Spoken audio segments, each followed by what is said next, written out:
The crowd roared with excitement, drums pounding in rhythm with the heartbeat of the village. It was Adara's wedding day, and the air was thick with anticipation.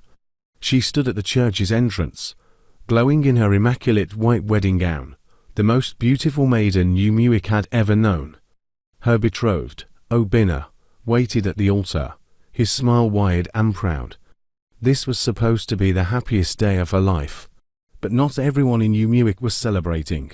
Hidden among the sea of smiling faces was a figure, cloaked in darkness and hate, watching with burning eyes. For Adara carried a secret, a curse that she knew nothing about. And today, it would reveal itself in the most terrifying way. The wedding ceremony began. The priest's voice echoed through the church, blessing the union as everyone looked on with joy. But as he spoke the final words, Adara's smile faltered. Her hands clutched her stomach, her face twisting in sudden pain. The crowd noticed her discomfort, whispers rippling through the room. Obina rushed to her side, his eyes filled with concern. But then, a scream. A blood-curdling scream that silenced the entire church. Adara fell to her knees, gasping in agony. Her body convulsed violently as the crowd watched in horror, too stunned to move. And then, before their very eyes, something unthinkable happened. Adara gave birth, but not to a child. She gave birth to a snake, a massive, coiled beast, slithering out from beneath her wedding gown. The snake's black scales shimmered under the dim church lights as it curled around her, hissing loudly, as if mocking the celebration. The congregation erupted in terror, some fainting, others scrambling for the exits. Obina stood frozen, his heart racing, as the nightmare unfolded before him. How could this be? How could his beloved Adara, the pride of the village, give birth to such an abomination? But this was no accident. Adara had been cursed long before her wedding day. Years ago, before Adara was even born, her mother, Nena, had wronged a powerful old woman who was rumored to be a witch.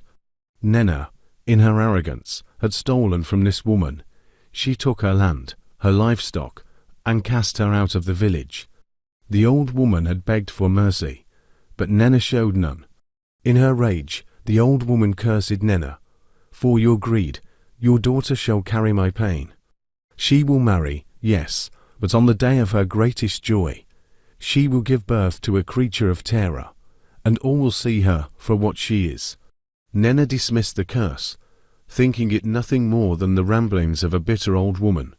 She married a wealthy man, and gave birth to Adara, who grew up to be the most adored maiden in the land. But as Adara blossomed, the curse lingered in the shadows, waiting for the perfect moment to strike.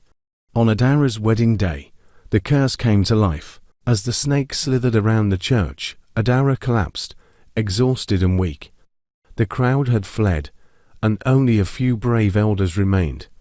The priest, his hands shaking, attempted to perform a ritual to banish the creature, but it was too late. The curse had already taken root. Obina, heartbroken and confused, took a step back. He loved Adara, but this was beyond anything he could comprehend. Could he still marry her after such a horrifying event? Meanwhile, Adara, weak and confused, didn't understand why this was happening to her.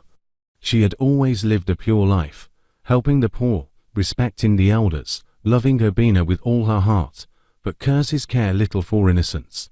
In the days that followed, the village buzzed with rumors. Some said Adara was possessed, others whispered that she was a witch. Few dared approach her, for fear of the snake that now seemed to follow her every step. But Adara refused to let the curse define her. With the help of her grandmother, the only one who believed in her, she sought out the origins of the curse. They traveled far and wide, consulting wise men, herbalists, and spirit guides. It was a journey that would test her strength, her faith, and her love for Obina.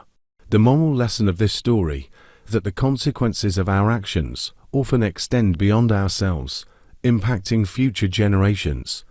One must always act with integrity and kindness, for the harm we cause others may return to haunt us in unexpected ways.